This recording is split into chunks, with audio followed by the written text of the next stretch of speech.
Hi guys, I'm recording this video this week to give you an introduction to our paper number 4 and how to write a thesis and your titles.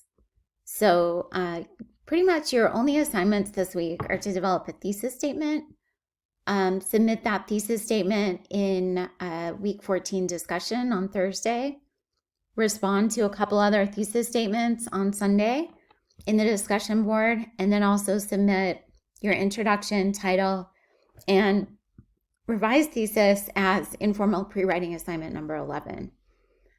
So let's start by taking a look at the prompt. I know that most of you have already looked at this, and I've received a couple of questions about it.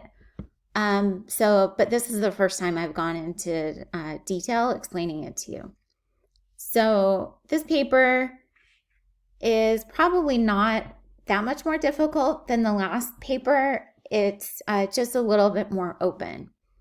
It's based on Hillbilly Elegy, the 2 articles that we read a couple weeks ago, and your scholarly article. And the prompt is basically asking you to develop your own thesis. So there isn't one specific question or prompt that you have to respond to.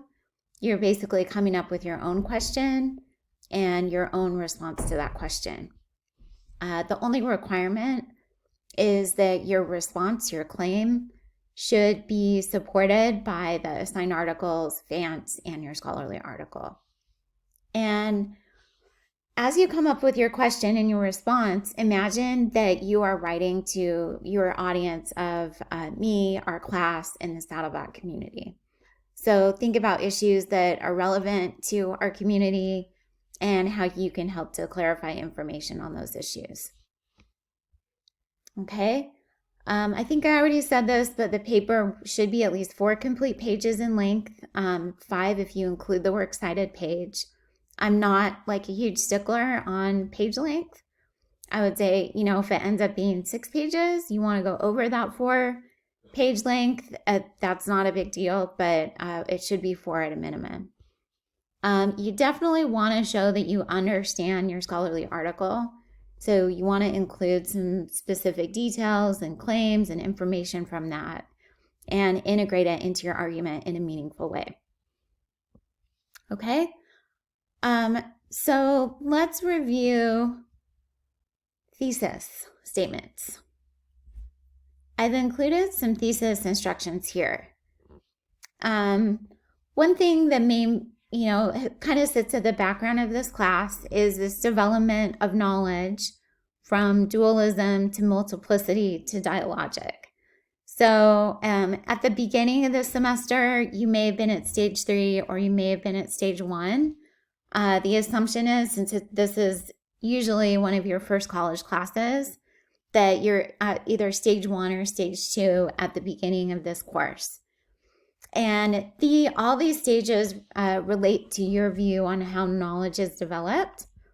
Often when we're younger or when we're not in college, we think of knowledge as generated by facts. There's either correct facts or not correct facts.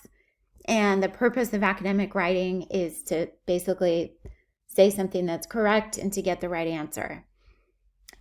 Once we move into multiplicity, we start to recognize that there's different opinions, but we don't really see those different opinions as involved with developing knowledge. But most college professors and the academic kind of state of mind in higher ed is dialogic. And this basically recognizes that knowledge comes from testing different ideas and different theories against each other and against the evidence to see what is true. And so therefore, there's this idea that knowledge develops from testing, either through testing claims with evidence, claims against each other, testing claims with reason, or in the sciences, testing a hypothesis through experimentation. So a dialogic view of knowledge recognizes that knowledge is always developing and growing, And it comes from asking questions, trying to find answers, looking at evidence, and also through conversations. Okay, so in posing a thesis, we're entering into the stage 3 dialogic development of knowledge, where we're basically asking a question and trying to come up with an answer and testing our texts, our evidence, to see if our evidence supports our claim. If our evidence does not support our claim changes, just as a hypothesis might change with an experiment. So here I've given you a couple of different strategies to use to develop a thesis. The first strategy is to pose a question and then try to answer it, thinking about how the text would support an answer. This is often a good way to get started. A second strategy you can use is to think about some common misperceptions or assumptions, faulty assumptions about the themes of this class, such as leadership, bias, motivation, and then come up with a correction or maybe an addition to those faulty assumptions. And I've given you a couple of templates here. Feel free to use any of these templates, anything here in developing your first draft of your thesis. And I know my video is getting kind of long now.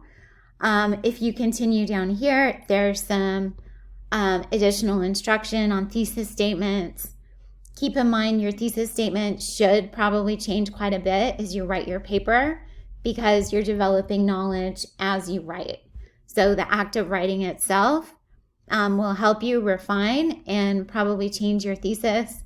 So this first stab at it is just creating a focus for our paper, a starting point, like a hypothesis, and then we'll go back and change it and revise it as we go. Remember, your thesis is not a question. You need to have an answer, even if it's tentative. It should be complex, so not easy. Should be detailed and specific. The text should be able to support it, and you want to include reasoning. So definitely reach out to me with any questions. I'll also be providing feedback on your thesis statements in the discussion board.